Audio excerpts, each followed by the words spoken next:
What if the thing you do every single morning, before you even say a word to anyone else, is slowly teaching your cattle that you cannot be trusted? Not in a dramatic way. Not in a way that shows up immediately, but in the quiet, invisible way that one day turns into your cattle flinching when you reach for them, or refusing to move when you call, or standing just far enough away on the other side of the pen that you can't quite reach them. That is what we are talking about today. And if you share your life or your livelihood with cattle, you need to hear this before it goes any further.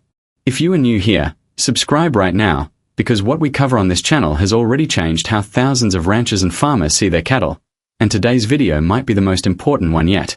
Most of what quietly destroys the bond between cattle and their caretaker does not look like abuse. It does not look like neglect. It looks like a normal Tuesday.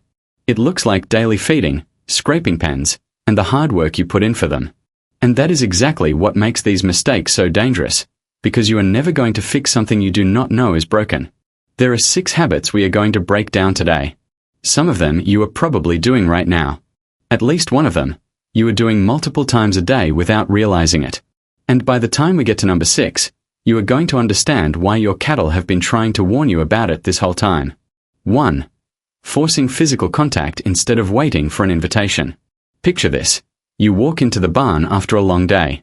Your cow is lying on the bedding, chewing her cud, completely relaxed. Because you care for her, you walk straight over and reach out to slap her on the forehead or flank. She stiffens slightly. Maybe she stops chewing for a second. Maybe she turns her head away. But she lets you touch her, so you think she's fine. She was not fine.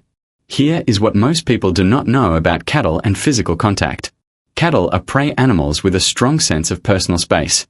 In the social structure of a herd, violating the flight zone, the minimum distance an animal needs to feel safe, is a highly stressful signal. When you ignore her avoidance signals and walk right up, her brain does not read care, it reads pressure and potential threat. Research has shown that cattle use subtle facial expressions and body postures as clear indicators of discomfort. Ears pinned back, often called airplane ears, a stiff neck, stepping back, or even a simple tail flick, these are all stress signals. Most handlers are completely unaware of them. This is not a small thing. Every time your cattle communicate discomfort and receive more of the same in return, they learn one thing: their signals do not matter. You are not listening.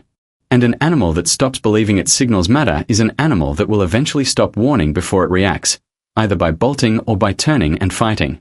This does not mean you cannot touch your cattle. It means you need to learn what their version of asking for touch looks like. When a cow reaches her nose toward you, rubs her head against you, or stands quietly while you stay in her shoulder safety zone without moving away, that is the moment for contact. That kind of interaction builds trust. 2. Using aversive handling, hot shots, yelling, hitting. How many times have you used an electric prod to speed things up? Banged a shovel against the ground to make a loud noise? Yelled at a cow because she wouldn't move the way you wanted? It felt like communication. It felt like you were teaching her something.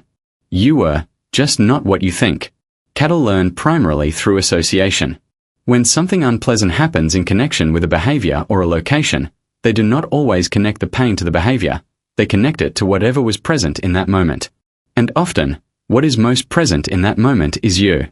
Extensive research from institutions like Michigan State University has shown that handling methods based on fear or pain cause a sharp spike in cortisol, the stress hormone, in cattle. More critically, cattle exposed to chronic aversive handling learn helplessness. They stop exploring their environment, stop showing natural curiosity, and simply comply in a numb, shut-down way. And here is the part that keeps most farmers up at night when they finally understand it. It is not the big moments of beating that do the most damage. It is the small, daily ones. The impatient yell every time you move them. The rough slap. The constant low-level frustration they absorb from you every single day. If your cattle seem dull in the pen, show no interest in anything new, or panic and bolt during handling, that is an animal that has learned one thing: being near a human is something to fear. That is not the partnership you wanted. But it is still fixable, but you have to stop the habit first. 3. Skipping movement and social needs, tethering or lack of space. We need to be honest with each other here. Keeping a 1,500-pound animal locked in a small tie stall or a cramped pen for 24 hours a day is, for cattle, a form of suffering. When an animal's true physical and psychological needs are not met, What happens next is something farmers tend to call bad habits or a bad attitude. But that is not a personality problem. That is a perfectly healthy animal trying to survive the day on an amount of stimulation that is nowhere near enough. Cattle are natural roamers. Under natural grazing conditions, a herd will walk several kilometers a day looking for food and water. They need to wear down their hooves, bask in the sun, wallow in mud to control parasites, and engage in complex social grooming. When these needs are consistently not met, the nervous system stays wound up. Stress hormones that were supposed to discharge through movement just. If your cattle seem dull in the pen, show no interest in anything new, or panic and bolt during handling, that is an animal that has learned one thing: being near a human is something to fear. That is not the partnership you wanted. But it is still fixable, but you have to stop the habit first. 3.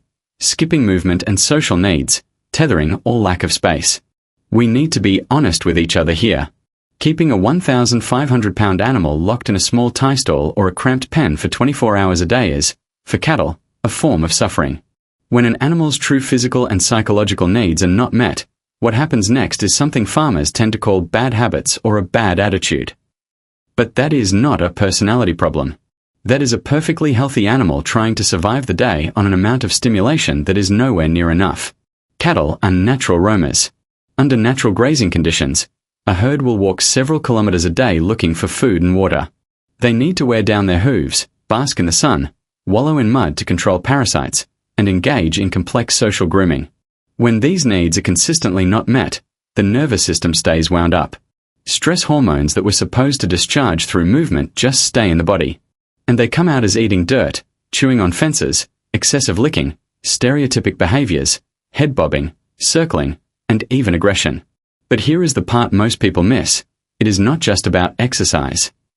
It is about what movement does to the relationship.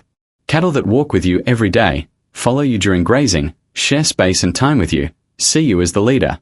You become the person who makes good things happen. That is the foundation of every management goal you have. If you have been wondering why your cattle seem anxious, disconnected, or highly stressed during milking or handling, stay with us. 4. Inconsistent rules and boundaries in the barn. Be honest with yourself right now. Do your cattle have rules that change depending on the person or the day? You are quiet when handling them, but a hired helper runs in yelling. In the morning you feed them and they can come close. In the evening you give shots and you become aggressive. Sometimes you ignore them rubbing on the fence. Sometimes you run in and hit them. To you, this probably feels like management needs. But to your cattle, it is something else entirely. Cattle do not have the ability to understand context the way humans do. They cannot reason that today you are in a bad mood, so stay away. What they experience is a world where the same behavior, approaching a human, produces completely unpredictable results, sometimes food, sometimes pain.